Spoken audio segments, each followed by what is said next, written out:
Assalamualaikum warahmatullahi wabarakatuh. Perkenalkan, nama saya Okta Sasimareta. Saya dari kelas keperawatan C, Prodi S1 Keperawatan FIK Unisula Semarang. Saya di sini ingin mempresentasikan tentang konsep berubah pada matkul falsafah keperawatan. Saya di sini mengambil salah satu teori, yaitu dari Carl Rogers.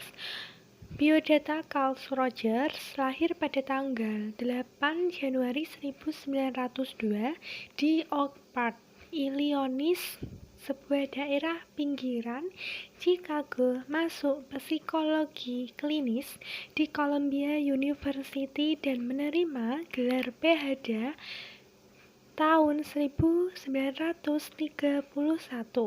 Pada tahun 1942, dia menulis buku pertamanya, yaitu Counseling and Psychotherapy.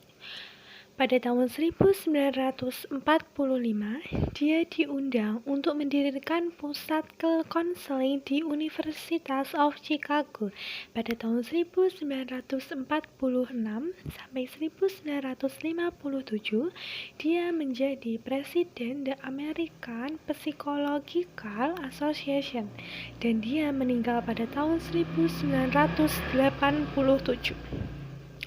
Selanjutnya, konsep kepribadian.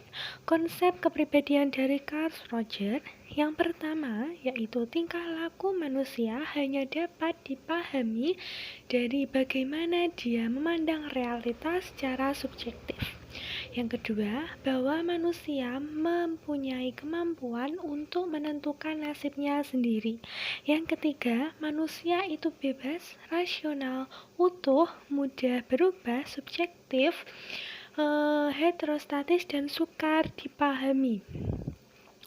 Selanjutnya, Rogers adalah orang yang pertama melibatkan peneliti ke dalam sesi terapi atau memakai tape recorder, yang pada tahun 1940 membuka sesi klien untuk dicermati orang lain.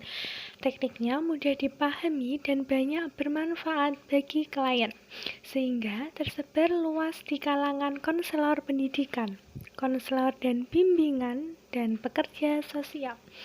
Untuk mempergunakannya dibutuhkan sedikit atau tanpa pengetahuan mengenai diagnosis dan dinamika kepribadian. Selanjutnya, teori Rogers tergantung pada 5 faktor, yaitu perubahan harus mempunyai keuntungan yang berhubungan, yaitu menjadi lebih baik dari metode yang sudah ada.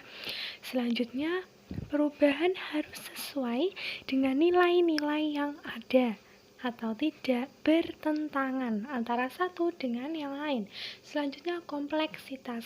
Kompleksitas di sini yaitu ide-ide yang lebih kompleks bisa jadi lebih baik dari ide yang sederhana, asalkan lebih mudah untuk dilaksanakan. Yang selanjutnya, dapat dibagi. Dapat dibagi ini sendiri, perubahan dapat dilaksanakan dalam skala yang kecil. Selanjutnya, dapat dikomunikasikan. Dapat dikomunikasikan ini mengandung arti bahwa semakin mudah perubahan digunakan, maka semakin mudah perubahan disebarkan. Selanjutnya, saya ingin menjelaskan struktur kepribadian menurut Carl. Yang pertama, organisme.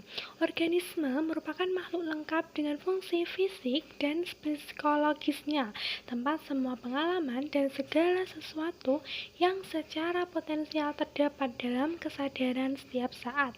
Yang kedua, phenomenal field atau medan fenomenal.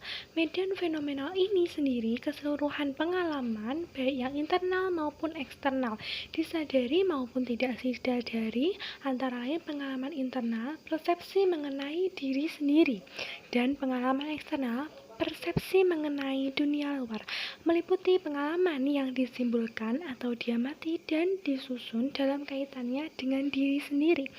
Semua persepsi bersifat subjektif, benar bagi diri sendiri. Medan fenomenal seseorang tidak dapat diketahui oleh orang lain kecuali melalui inferensi simpatik. Itu pun pengetahuan yang diperoleh tidak bakal sempurna. Inself merupakan bagian medan fenomena yang terdiri dari pola-pola pengamatan dan penilaian sadar daripada I atau me.